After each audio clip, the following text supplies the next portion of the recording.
हमारा दीन असली दीन है। हमारे दीन में नकल नहीं है, जो कुछ है वो असल है। असल तालीम की तरफ आइए, असल इबादत की तरफ आइए। नमाज तो छोड़ दी और कामों पे उतर आए,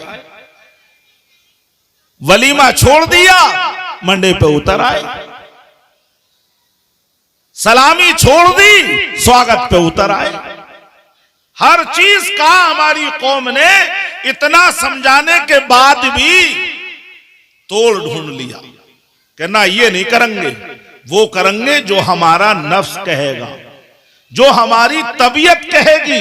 शरीयत की नहीं मानेंगे, तबीयत की मानेंगे। बुजुर्गों और दोस्तों, किधर जाने लगे तुम? मेरे नौजवान भाइयों, कौन सी डगर पे चल पड़े? अरे जिस डगर पे तुम चल रहे हो ये काबे को नहीं जाता।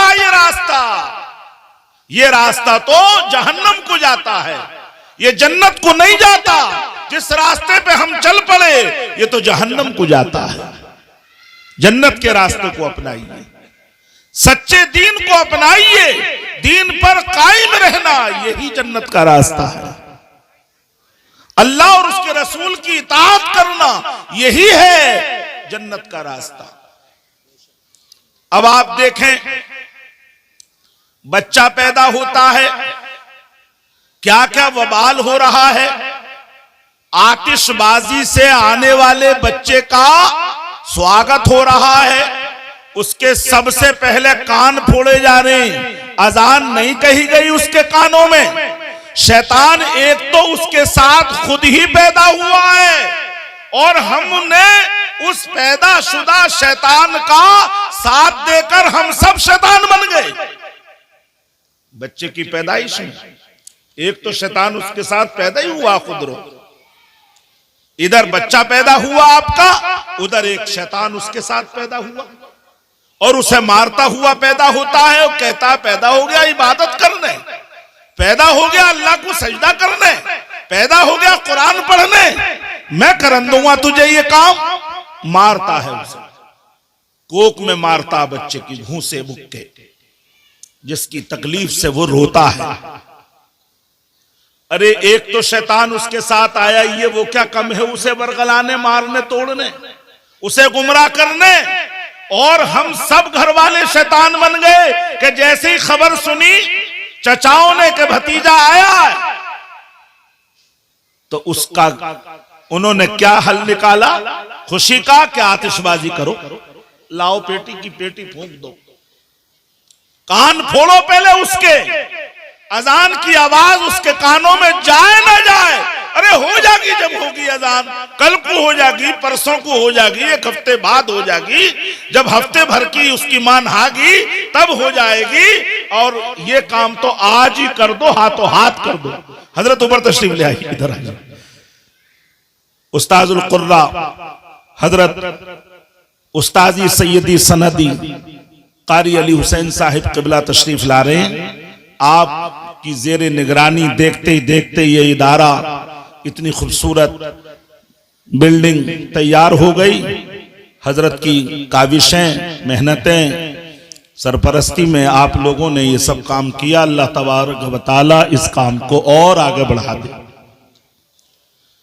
तो कानों में अजान की आवाज अभी नहीं गई, कोई ये कहने तैयार नहीं, कह रहे भाई आतिशबाजी मत करो। कोई बीमार होगा, कोई नमाज भी पढ़ रहा होगा, अभी मस्जिद में लोग नमाज में होंगे, कोई बीमार बिस्तर पे तड़प रहा होगा, कोई दिल का कमजोर होगा, ये धाए धूम मत करो, आग मत लगाओ पैसे में, अरे ऐसा काम मत करो जो दूसरे की तकलीफ का सबब बने। आप जानते नहीं मुसलमान है कौन? मुसलमान वही हकीकत में मुसलमान है जो किसी मुसलमान को अपनी तरफ से किसी भी तरह की तकलीफ ना होने दे, न ज़बान से न हाथ से, वो है मुसलमान। अजान कई कई दिन बाद हो रही है, बच्चे के कानों में हुई ना हुई तो भी कोई बात नहीं, तड़तड़ की आवाज, आतिशबाजी की आवाज। अरे आग से तो खुद ही पनाह मांगते हो, वकीना अज़ाबन नार, ऐ अल्लाह हमें आग के अजाब से बचा, और आग लगा रहे हो। बच्चे की पैदाइश पे आग लगा रहे हो। अल्लाह के खलील तो यूं फरमाए, ऐ मेरे परवरदिगार, तूने मुझे औलाद दी, तेरा करम है, तेरा शुक्र है, अल्हम्दुलिल्लाहिल्लज़ी वहब ली। अल्लाह का खलील जब औलाद मिले तो अल्लाह का शुक्र अदा करे, अल्लाह तेरा शुक्र है तूने मुझे बुढ़ापे में औलाद दी। और खलीलुल्लाह के मानने वाले और हबीबुल्लाह के मानने वाले तड़ातड़ करें, आतिशबाजी करें। ये तो बताओ हम सुधरेंगे कब? क्या जब गुजरेंगे तब सुधरेंगे? गुजरना तो बड़ी बात, गुजरने का वक्त भी जब आ जाएगा तो भी सुधरना काम ना देगा। रोको बुराइयां। अल्लाह के खलील को जब औलाद मिली तो उन्होंने कहा, अल्लाह तेरा शुक्र है, और तूने औलाद दे दी है मेरे परवरदिगार, मुझे भी और इसे भी बस नमाजी बनाए रखना, मुझे भी और मेरी औलाद को भी नमाजी बनाए रखना। इस तरह से इस्तकबाल कर रहे हैं हजरत इस्माइल की पैदाइश पर, इस तरह से दुआएं कर रहे हैं और हम आतिशबाजी कर रहे हैं। मेरे नौजवानों, बहुत आपे से बाहर हो जाते हो तुम्हारा कोई भतीजा पैदा हुआ, बच्चा पैदा हुआ, भांजा पैदा हुआ, तो तुम जो है बहुत आपे से बाहर हो जाते हो। क्या जवाब दोगे खुदा को? जी सही बात। अगर तुम्हारी वजह से मेरे दिल पे धमाका लगा तो बगैर मुझसे माफी मांगे जब तक मैं तुम्हारे उस कसूर को माफ न कर दूं, माफ नहीं होगा। जिसे जिसे भी तुम्हारी हमारी आतिशबाजी से तकलीफ पहुंची, माफ नहीं होगा। अजान पढ़वाओ, अजान, अजान की जगह ले ली आतिशबाजी ने। अजान इसलिए पढ़ो कि एक शैतान उसके साथ पैदा हुआ, उसका करीब, उसकी ताकत को ज़ेर कर दो, उसे बता दो तेरी भूल है, ये बच्चा किसी कुफरिस्तान में नहीं, ये एक मुसलमान के घर में पैदा हुआ। सुभान अल्लाह। नारे तकबीर, नारे रिसालत, उलमाए अहले सुन्नत हजरत क़ारी मोहम्मद इसहाक साहिब क़िबला। अजान पढ़ के बता दो कि ये बच्चा तौहीद परस्त है, ये रसूलुल्लाह का गुलाम बनकर आ रहा है। उसके साथ पैदा होने वाले शैतान को जता दो, तेरी दाल यहां नहीं गलेगी, ये ईमान वाला बच्चा है, ईमान वालों के घर पैदा हुआ। अजान पढ़ के बता दो कि हम अल्लाह के मानने वाले हैं और उसके रसूल के मानने वाले हैं। लिहाजा कभी भी आतिशबाजी ना करना। ना शादी के मौके पे हमें दुख है कि जिस वक्त दूल्हा उठता होता है तो जोहर की अजान नमाजें होती हैं, और जब दुल्हन घर में घुसती होती है तो मगरिब और इशा की अजान और नमाजें होती हैं। हमें यह भी परवाह नहीं होती कि मस्जिद में नमाजी नमाज पढ़ रहे हैं। कब सुधरेंगे? कब आएगी अक्ल हमें?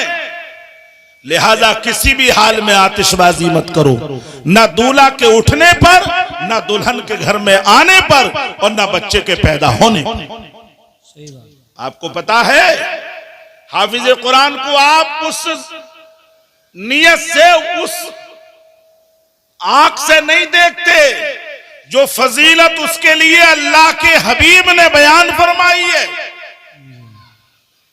मिस्र में जब औरत हामला होती है और जब ये पता लगता है कि हाँ हमल ठहर गया, तो उसकी इतनी ताजीम की जाती है कि उससे कोई काम घर का नहीं लिया जाता।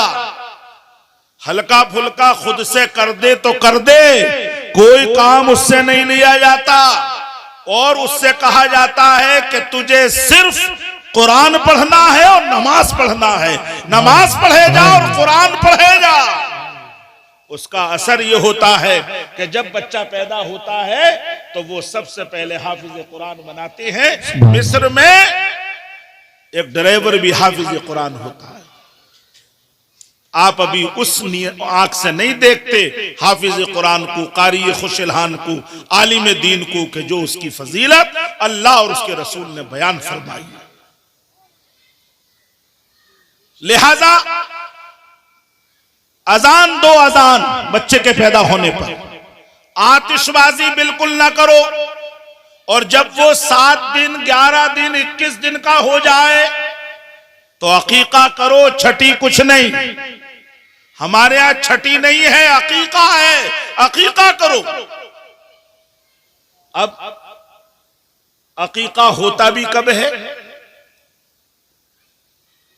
कभी अकीका होता है 12 साल के का, कभी 20 साल के का, कभी जब शादी होती है तो जो जानवर खाने के लिए ज़िबा किया जाता है, दावत में खाने के लिए, उसी जानवर में मिलाकर अकीका कर दिया जाता है।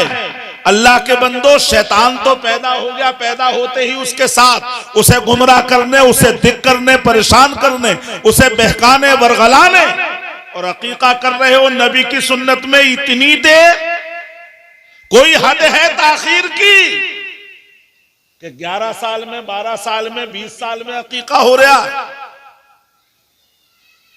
आका फरमाते फअहरीकू दमा, वो जो शैतान पैदा हुआ है वो खून का प्यासा है, खून का प्यासा है। इस पैदा होने वाले बच्चे की तरफ से खून बहा दो, जानवर ज़िबाह कर दो, ताकि उस शैतान की प्यास बुझ जाए और ये बच्चा महफूज रह जाए। अकीका करो। 7वें दिन क्यों नहीं हुआ? 11वें दिन क्यों नहीं हुआ? 21वें दिन क्यों नहीं हुआ? 10 साल तक अकीके को हमने डिले किया, 20 साल तक अकीके को टालते रहे। एक सुन्नत को इतनी देरी तक मौखर करना, पेटी लाने में तो देर नहीं हुई। जैसे बच्चा पैदा हुआ, रामपुर से पेटी आ गई, उसके लाने में तो देर नहीं हुई। तीर अंदाजी करने में तो देर नहीं हुई। अकीके में इतनी देरी? अकीका सुन्नत है, अकीका करो। एक बच्चे की, लड़के की पैदाइश में 2 बकरे ज़िबाह करो, लड़की की पैदाइश में 1 बकरी ज़िबाह करो। इसके उल्टा भी कर सकते हो, लड़के की पैदाइश में बकरी भी ज़िबाह कर सकते हो, 2 ना हो तो 1 ही कर दो, उससे भी सुन्नत अदा हो जाएगी, समझे। लेकिन अकीका जरूर करो।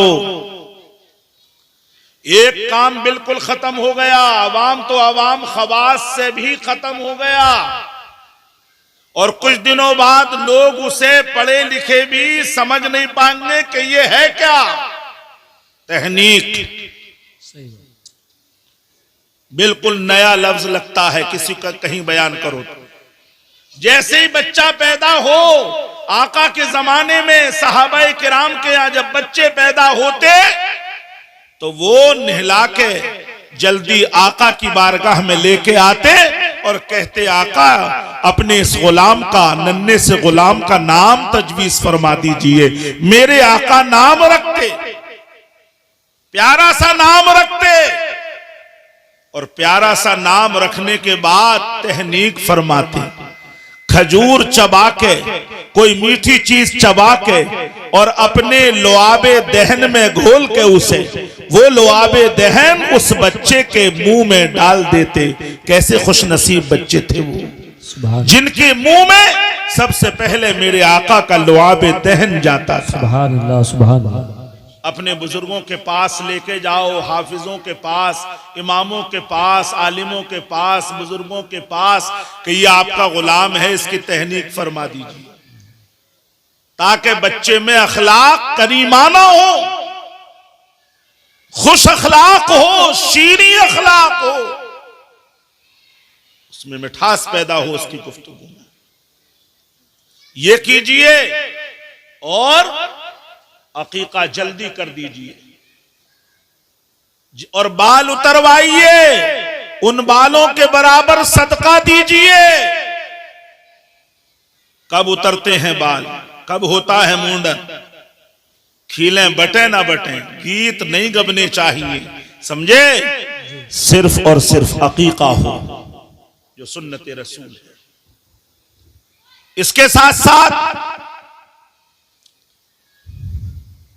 जब हम अकीका करें और चांदी खैरात करें बालों के बदले उसके वजन के बराबर, और उसमें हम गरीबों को भी पूछें खाना खिलाने में, अमीरों रिश्तेदारों को भी पूछें, सबको खाना खिलाएं, और ये काम जल्द से जल्द करें ताकि इसके साथ पैदा होने वाला शैतान, इसका करीन, कहीं इस पर सवारी न काट ले। इसमें देर नहीं होनी चाहिए। उसके बाद नाम तुम भी अगर अपनी तरफ से रखो तो रख लो, मगर तुम्हें कम से कम इतना तो करना चाहिए, नाम तुम ही तजवीज कर लो, जो भी करो, लेकिन नाम अपने आप मत बताओ किसी को अगर लिखवाना है तो। होता क्या है, हमारे यहां जब बच्चे पैदा हुए अस्पताल में, अंदर औरतें हैं बाहर मर्द हैं, नर्स कह रही है नाम बताओ अपनी बच्ची का, हमें इसका सर्टिफिकेट बनाना है, इसका कागज बनाना, रजिस्टर में नाम दर्ज करना है, इसकी कार्रवाई आगे बढ़ानी है। हमारी माँ बहनें बैठी हैं वहां, उन्होंने कह दिया कि रख दो नाम जैनब, बड़ा प्यारा नाम है जैनब, उन्होंने बताया कि रख दो जैनब। अब वो नर्स जो है वो तो उर्दू पढ़ी हुई है नहीं, वो अरबी और फारसी पढ़ी हुई है नहीं, उसने इंग्लिश में जे से लिख मारा जैनब,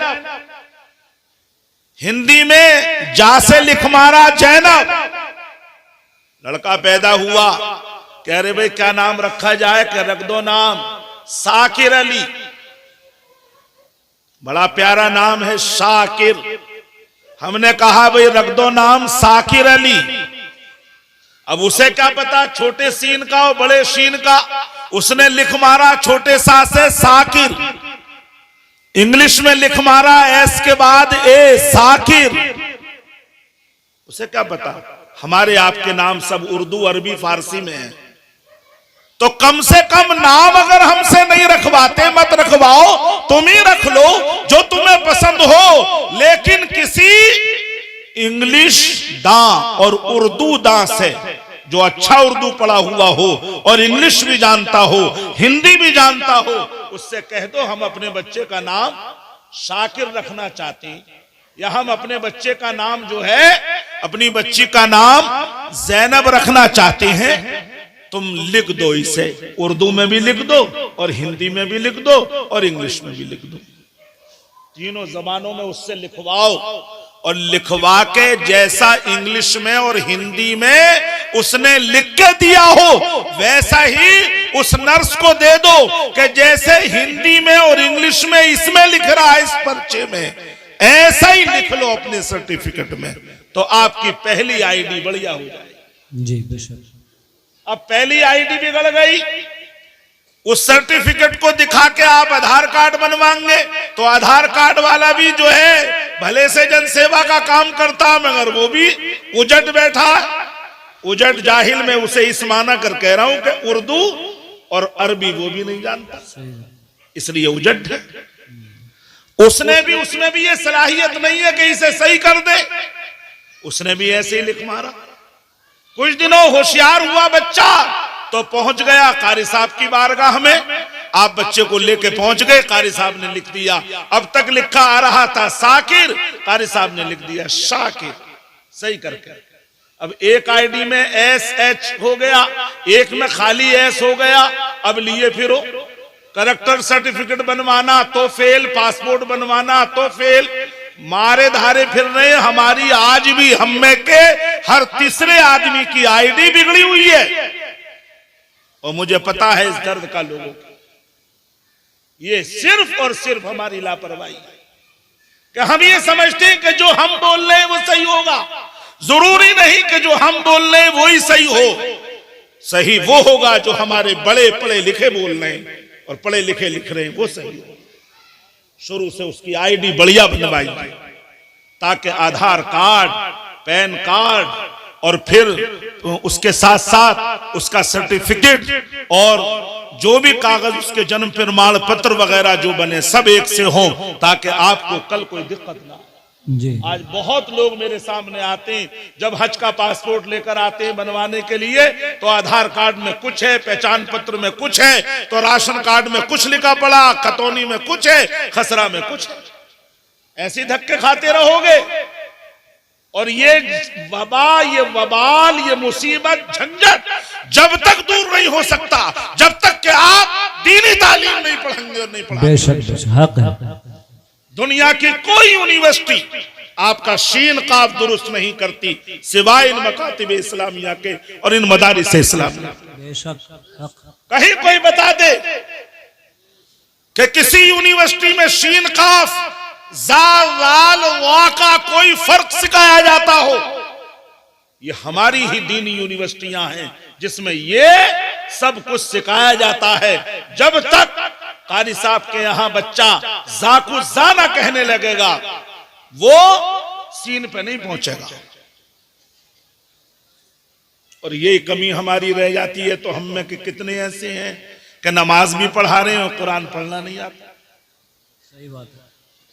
कितने ऐसे हैं, बहुत से प्रोफेसरों के लिखे हुए खत मेरे पास आते हैं तो लिखा हुआ होता ताहिरुल कादरी। कैसे? पढ़े लिखों की बात कर रहा हूं, आप लोगों की नहीं, पढ़े लिखों। और एक बात बता दूं, यहां मेरे आका के मानने वाले हैं आप और हम, मगर मैं कैसे मान लूं कि हम आका के मानने वाले हैं? कैसे मान लूं? उम्मत का हाल यह है कि अगर उसके नाम में 4 जुज हैं तो एक नामे मोहम्मद है, 3 और हैं, तो और जितने जुज हैं वो पूरे लिखेगा। मसलन किसी का नाम है मोहम्मद खालिद रजा सैफी, खालिद पूरा लिखेगा, रजा पूरा लिखेगा, सैफी पूरा लिखेगा, पाशा पूरा लिखेगा, उस्मानी पूरा लिखेगा, शाह पूरा लिखेगा। और जब मरेगा तो यहां आके मरेगा कि मेरे आका की शान, मेरे आका के नामे नामी इसमें गिरामी मोहम्मद की जब बात आएगी तो उसका बना देगा कोड MOHD। सही बात है, हक बात। आका के नाम का कोड कितने मुसलमान बना रहे? MOHD। कोई मुझे बता दे MOHD का नाम मतलब हो मोहम्मद? कोई बता दे किसी भी एंगल से MOHD का मतलब मोहम्मद आता हो तो? और सितम वाला सितम ये कि इंग्लिश में तो बनाया जा रहा है धड़ल्ले से कोड, इंग्लिश में भी बना दिया मालिक के मो। कोई बता दे मुझे मो का नाम मतलब मोहम्मद आता हो तो? रसूल के मानने वाले हो, चले हो आइलम मोहम्मद का नारा लगाने। पहले ये तो देखो हमारे नाम में कितनों के साथ मोहम्मद लगा हुआ है, उनमें कोड कितना बना रहे हैं बैठे बैठे। अपनी आईडियो में देख लो, अगर 100 लोगों के साथ मोहम्मद लिखा हुआ है नाम में तो 90 के साथ MOHD लिखा हुआ है। सही बात। किसने सबक दिया भाई आपको? ये उस्मानी पूरा लिखोगे, पाशा पूरा, तुरक पूरा, सैफी पूरा। और जब मेरे आका के नामे नामी इसमें गिरामी की बात आई तो MOHD और मो। सोचो मेरे भाई, कभी भी मोहम्मद को अधूरा मत लिखो और MO से मत लिखो, MU से। मोहम्मद मात्रा छोटे ऊ की लगे, मोहम्मद, मोहम्मद नहीं, ये मजहूल है। मारूफ पढ़ते हैं हम, मारूफ पढ़ाते हैं अल्हम्दु लिल्लाही, अल्हम्दुलिल्लाह नहीं पढ़ते हम, ये मजहूल है, ये मना है पढ़ाई। तो जब मेरे आका का नामे नामी लिखो तो पूरा लिखो MUHAMMAD। और नामे मोहम्मद का अदब ये भी है कि हम मोहम्मद जिस जबान में भी बोलेंगे दाल ही बोलेंगे, डाल नहीं बोल सकते। जिन्हें कहां कहां से लफ्ज गढ़ लिए, जिन्हें कहां कहां से इस्तिलाहें बना ली। ताज्जुब है, एक इस्तिलाह बनाई गई है कि इस गांव में मोमडन कितने, धड़ल्ले से बोला जाता मोमडन कितने, भाई तुम्हें मोमडन वोट कितने मिल रहे, कहां से बना भाई ये लुगत, कौन सी लुगत से देखा, कौन सी डिक्शनरी से आपने मोमडन सुना। और सितम वाले सितम ये कि इसके बरक्स बोला जाता है नॉन मुस्लिम, उधर नॉन मोमडन नहीं बोलते, उधर बोलते हैं नॉन मुस्लिम, और इधर मुस्लिम कहते हुए क्या मुसीबत है, इधर बोलते हैं मोमडन।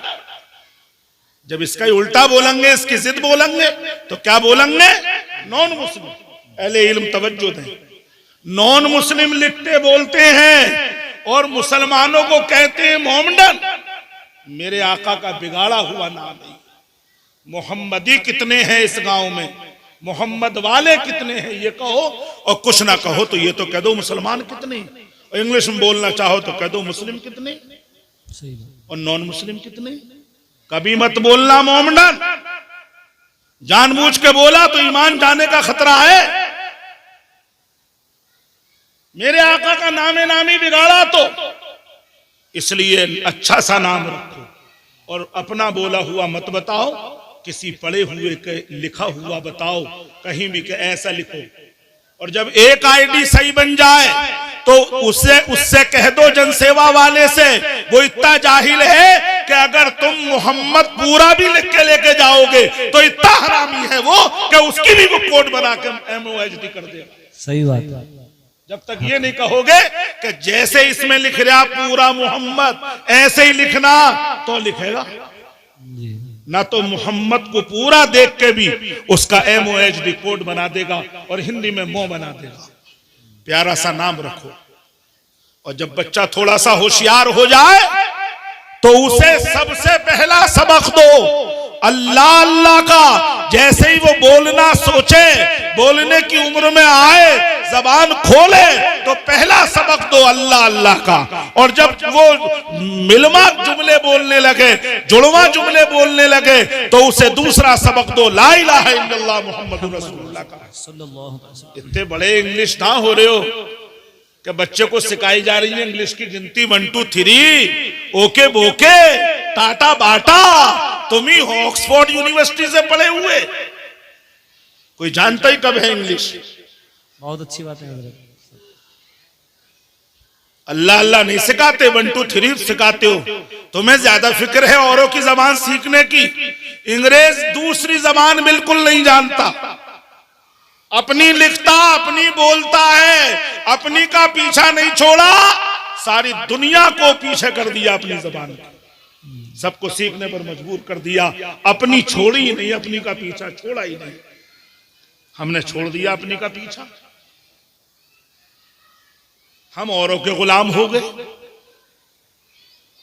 आज कहा जाता, अगर ये एक बार कहा जाएगा कि दीनी तालीम भी जरूरी है, तो 9 बार मुसलमान ही कहता है अरे भाई हिंदी इंग्लिश भी बड़ी जरूरी है, हिंदी इंग्लिश बड़ी जरूरी है। ये बात 9 बार कहेगा। मैं एक जगह तालीमी सेमिनार में गया तो जो प्रोफेसर आए वो यही कहे, जो प्रोफेसर आए वो यही कहे अरे भाई हिंदी इंग्लिश बड़ी जरूरी है, इंग्लिश बड़ी जरूरी है, हिंदी बड़ी जरूरी है। जब मेरा नंबर आया, 5-5 10-10 मिनट मिल रहे थे बोलने के लिए, मेरा नंबर आया तो मैंने कहा मन की दुनियावी तालीम के ऊपर आप लोगों ने बड़ी अच्छी रोशनी डाल दी कि हिंदी इंग्लिश बड़ी जरूरी है, बहुत ज्यादा जरूरी है हिंदी इंग्लिश। तो अब मुझे आप ये बताइए कि ये ज्यादा जरूरी है तो फिर कुरान की तालीम क्या है, हदीस की तालीम क्या है, ये बड़ी जरूरी है। और दीनी तालीम कलमा पढ़ना आए या ना आए, वुजू का तरीका आए या ना आए, नमाज पढ़ना आए या ना आए, हिंदी इंग्लिश बड़ी जरूरी है। हम कब कहते हैं कि हाफिजी बनाओ अपने बच्चों को, हम कब कहते हैं कारी बनाओ, हम कब कहते हैं आलिमी बनाओ, लेकिन इल्मे हाल जरूर सिखाओ। सबसे पहले बच्चे को अल्लाह अल्लाह सिखाओ और दूसरा सबक ला इलाहा इल्लल्लाह मुहम्मदुर रसूलुल्लाह। और जब वो 4 साल 4 महीने 4 दिन का हो जाए, तो उसकी तस्मिया ख्वानी का प्रोग्राम करो, किसी अच्छे कारी के उसे हवाले करके कहो कि इसकी बिस्मिल्लाह पढ़वा दीजिए, वो बिस्मिल्लाहिर्रहमानिर्रहीम पढ़वागा और उसे कुछ दुआएं कहलवागा, अलिफ से या तक की तख्ती कहलागा और फिर उसे बाकायदा रोजाना मकतब भेजते रहो। सबसे पहले उसे दीनी तालीम से आरास्ता करो। उसके बाद जो जज़ाकल्लाह जिस चीज की जरूरत पड़ती जाए वही चीज उसे सिखाते रहो, और जब वो कारोबारी हो जाए तो उसे ये बताओ कि कौन सा कारोबार जरूरी है, कौन सा जायज है, कौन सा नाजायज है, किसमें हलाल है, किसमें हराम है, सब बातें उसे बताओ। और खास तौर पर ये जो हमने हर फर्ज को पीछे करके नफल को आगे बढ़ा दिया है, इस पे जरा गौर करो। हजरत पूरी 11वीं के महीने गुजर जाते हैं, ये अहले स्टेज मदारिस से जुड़े हुए मेरे भाई हैं, सब पूरा महीना 11वीं का गुजर जाता है। आप भी बच्चियों को पढ़ाते हैं, कहीं हॉस्टल लड़कों का है, कहीं लड़कियों का हॉस्टल है। कोई ये नहीं कहता कि आज 11वीं का पतीला बना है, ये 11वीं का पतीला मैं बजाय यहाँ रास्ते में बखेरने के मैं कहीं मदरसे में पहुंचा दूं। कोई नहीं कहता, सही बात, कोई नहीं कहता। 11वीं 12वीं के महीने में बहुत कुछ लुटाया जाता है मगर हकदार को नहीं पहुंचता, किसी गरीब को नहीं पहुंचता, मदरसों का भला नहीं होता। ये कैसी 11वीं है, ये कैसी 12वीं है कि पड़ोसी भूखा है और हमारे यहाँ 11वीं 12वीं के पतीले लुढ़क रहे हैं। जरा सोचिए, अगर थोड़े पैसे आ गए तो बताशे लिया है छोटे, और ज्यादा बढ़ चढ़ के इमाम साहब ने ऐलान कर दिया, पैसे ज्यादा हो गए तो कभी बड़े बताशे ले आओ, और ज्यादा पैसे हो गए कि भाई लड्डू ले आओ, और ज्यादा पैसे हो गए कि पेड़ा ले आओ, और ज्यादा पैसे हो गए कि बर्फी ले आओ। आएगी सबकी शिरीनी ही, क्या हमें ही लौट फेर के खाने का नाम 11वीं है? एक पतीला बना तो घर के लोग खा गए, 2 बने तो मोहल्ले के गली के खा गए, 10 बने तो गांव के खा गए, गरीब को कुछ ना मिला। ये कैसा इस्लाम है कि हज तो करो या मत करो, उम्रे करे जाओ? ये कैसा इस्लाम है? अरे जैसे ही आप मालदार, मालिक निसाब, साहिब इस्तिताअत बनते हैं तो आप पे सबसे पहले हज फर्ज है, उम्रा ना वाजिब है ना इस तरह से सुन्नत है जैसे यहां से जा रहे हैं। सही बात। सोचिए आप, क्या कभी सहाबाए किराम के दौर में ऐसा हुआ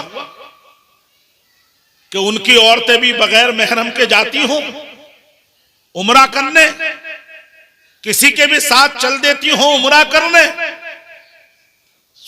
शर्म आनी चाहिए मुसलमानों को। तुमने अपनी बीवी को उम्रा करने किसके साथ कर दिया? तुमने अपनी बहन बेटी को उम्रे के लिए किसके साथ कर दिया? क्यों कर दिया? न शादी हुई है उसकी अभी, न वो जिम्मेदार है, न उसके साथ कोई महरम है, उसे तुमने उम्रे पे भेज दिया। कैसे बुला लिया अपनी औरत को तुमने हजारों मील के फासले पे गैर आदमी के साथ? किसने तुम्हें इजाजत दी? हज करो या मत करो, हज उसी वक्त फर्ज हो जाता है जो भी आकिल बालिग मुसलमान मर्दो औरत मालिक निसाब साहिब इस्तिताअत जिस उम्र में हो जाए, जिस वक्त हो जाए उसी वक्त हज फर्ज होता है, उम्रा नहीं। कि उम्रा करिए, हज करो या मत करो, उम्रा कर लो। गलियर शरीफ चले जाओ, नमाज पढ़ो या मत पढ़ो। अजमेर शरीफ चादर चढ़ाई जाओ, नमाज पढ़ो या मत पढ़ो। ये कैसा इस्लाम है? जरा सोचो मेरे भाई। मदरसे में बच्चा जाए ना जाए, स्कूल जरूर जाए, ट्यूशन को जरूर जाए, हिंदी की ट्यूशन अलग करे, इंग्लिश की अलग करे, सुबह को अलग जाए, मदरसे जाए ना जाए, कुरान पढ़े ना पढ़े, हाई स्कूल इंटर बीए जरूर हो जाए, कलमा पढ़ना आए ना आए, हुरूफ तहज्जी पढ़ने आए या ना आए, वो इंजीनियर बन जाए। हम कब कहते हैं कि आप दुनियावी तालीम मत सीखिए? हम ये तो नहीं कहते, लेकिन हम ये कहते हैं कि दीन के बगैर कोई भी चीज आप हासिल कर लें, आप अधूरे ही रह जाएंगे, पूरे नहीं हो सकते। अल्लाह और उसके रसूल की बारगाह में आप कोई मकाम हासिल नहीं कर सकते। बेशक हक। मंडे क्यों हो रहे हैं? वलीमा क्यों नहीं हो रहा?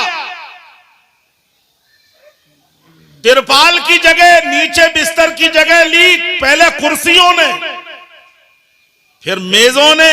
अब मेज गायब हो गई, खाली कुर्सी रह गई, और खाली कुर्सी भी गायब हो गई, अब खड़े से ही काम चल रहा।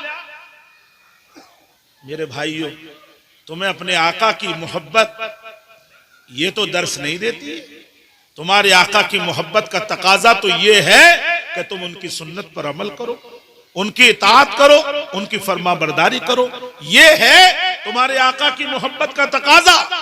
देखिए 10 मिनट रह गए मेरी गुफ्तगू में, हालांकि मुझे पौन घंटा ही बोलना था, मगर अब भी 5 मिनट मेरे बढ़ गए हजरत की वजह से, मगर 1 घंटे से ज्यादा नहीं बढ़ूंगा, क्योंकि शायरों का आपको कलाम भी सुनना है। 10 मिनट में अपनी गुफ्तगू खत्म कर दूं। मैं आपसे गुजारिश करूंगा कि आप जो है मंडा मत कीजिए, वलीमा करिए। आका फरमाते औलिम वलौ बिशातिन, वलीमा कर अगरचे एक ही बकरी का हो। कौन तुम्हें मजबूर कर रहा है कि आप जो है वलीमा मत करो, मंडा करो? कौन मजबूर कर रहा है कि तुम जो है कुर्सी पे ही खाना खिलाओ? कौन मजबूर कर रहा है कि तुम खड़े से खाना खिलाओ? अरे तुमने ऐसी ऐसी बिदअतें राइज कर दी कि खुद तो गुनाह कर ही रहे हो और हमें भी गुनाह में डुबो रहे हो कि हम तो डूबे हैं सनम, तुम्हें भी ले डूबेंगे। अरे क्यों ऐसे काम कर रहे हो? कोई ऐसा काम कर जाओ कि तुम्हें भी सवाब मिले और तुम्हारे करने से हमें भी सवाब मिले। क्या बात है, वाह वाह वाह।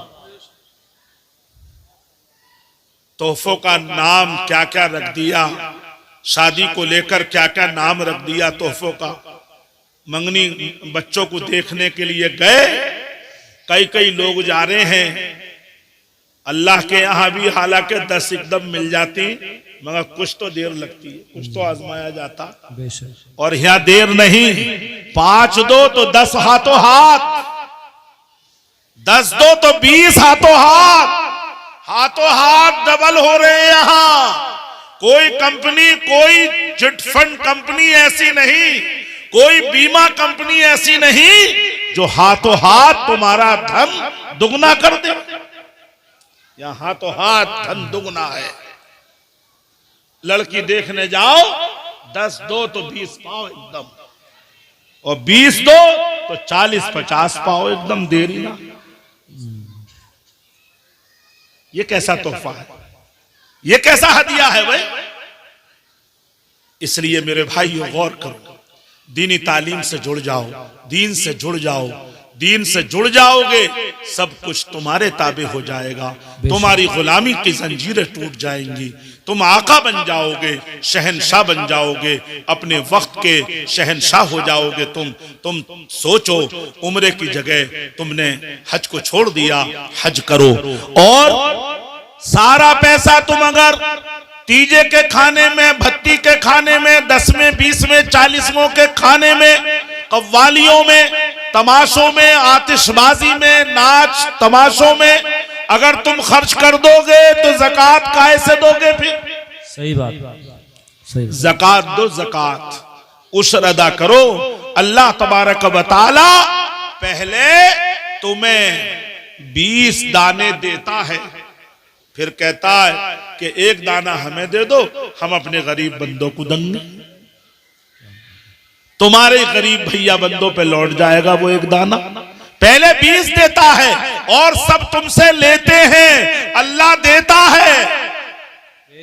साल में 1 बार ज़कात का हुक्म दे रहा है, और ज़कात जब भी लेता है पहले 40 रुपए का आपको मालिक बनाता है।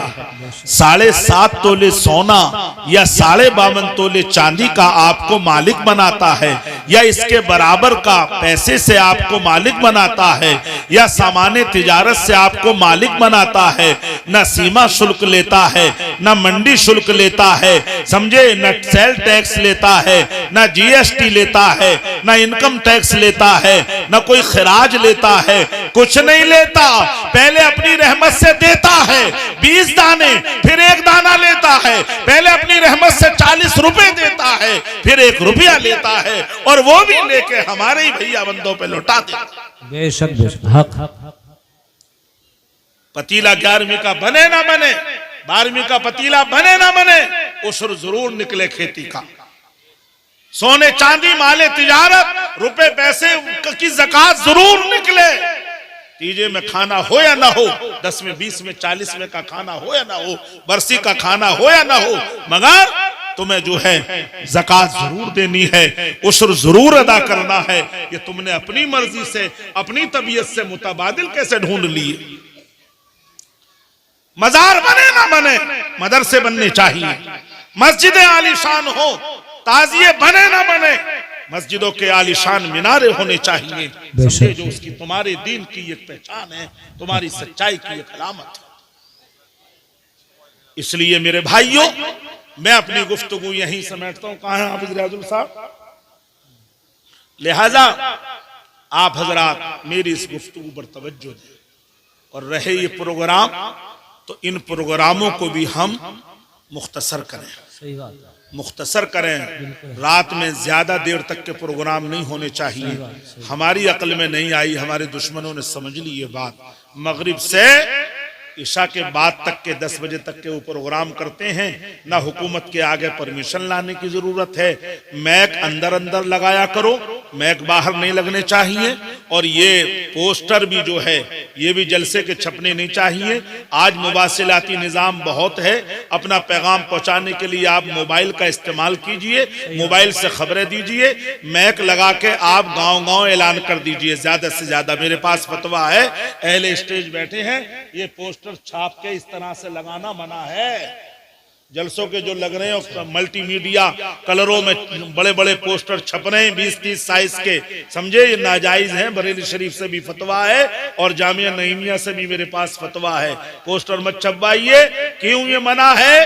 कि आपने देखा होगा मकानों के आगे लिखा हुआ कि यहाँ पोस्टर लगाना सख्त मना है। आपने अभी कलर किया अपने मकान का, आप चाहते हैं मेरे मकान पे, मेरी दीवार पे कोई दाग धब्बा ना लगे, आपने पोस्टर लगा दिया, रंग छुड़ा के खत्म हो गया। वो आपकी दीवार में कज पैदा हो गया, रंग खत्म हो गया। एक बात ये कि उसकी दीवार पर हम बिना इजाजत चिपका नहीं सकते। क्या हम इजाजत लेते हैं कहीं के कहीं जो हमने लगा दिए पोस्टर? अब तो दूसरा मुतबादिल है इसका, आसान तरीका है खबर पहुंचाने का। खबर पहुंचाइए और दूसरे कुछ ही दिनों में, 1-2 दिन में ही नोच के नाली में गिर जाता। दीवार के बराबर से ही नीचे नाली है, बच्चे नोच के नाली में फेंक देते हैं। उसी पे अल्लाह का नाम, रसूल का नाम, उस पे मोहम्मद, उसी पे अब्दुल्ला, उसी पे अहमद, उसी पे हसन, उसी पे हुसैन, उसी पे अली, उसी पे उमर, सब लिखा हुआ होता। मत छापिए। किसी को कोई भी स्टेज पे बैठने वाला, कोई नाजिम, कोई जलसे जुलूस कराने वाला पोस्टर छापने की सलाह ना दे किसी को। इसकी तौहीन है। बिना इजाजत आप दूसरे की दीवार पे लगा नहीं सकते। कहां से लाओगे अपनी दीवारें हर जगह? हाँ, इसका दूसरा तरीका है, मस्जिद में टांगने के लिए मोटे पट्टे पे कोई चीज छपवा के जिसमें और भी दीन की कोई बात लिखी हो वो लगा दीजिए, उससे भी खबर पहुंच जाएगी, इत्तला पहुंच जाएगी। लेकिन ये दीवारों पे चस्पा करना, इससे जो है तौहीन है, इसकी जो है बेअदबी है। इसलिए इस पर भी आप गौर करें और जल्द से जुलूस को कंट्रोल में लाइए। हमारे बहुत से उलमा ने रात में आना इसीलिए बंद कर दिया। ये क्या है कि 2-2 बजे तक, 4-4 बजे तक हम लोगों को घेरे बैठे। ये कैसे जलसे? जल्द से जल्द प्रोग्राम हो, मगरिब के बाद शुरू हो और 10 बजे के अंदर अंदर हो जाएं। और अब गैरों ने तो इस तरह से प्रोग्राम करना शुरू कर दिए। मौलवी अंसार के पोस्टर आपने लगे हुए देखे होंगे कि वो उनके जो प्रोग्राम कराने वाले हैं वो कहते हैं फला होटल में इतनी नशिस्तें हैं, फला फोन पर मिस कॉल दीजिए, आपकी सीट बुक हो जाएगी, फला होटल में आप सुनने आइए। 1 घंटे का खिताब रहेगा, असर से मगरिब तक, मगरिब से इशा तक। हमारे हो रहे 5-5, 6-6 घंटे के। अल्लाह तबारक व तआला मुझे भी और आप हजरात को भी हुस्न अमल की तौफीक रफीक अता फरमाए, शरीयत मुताहरा का पाबंद बनाए।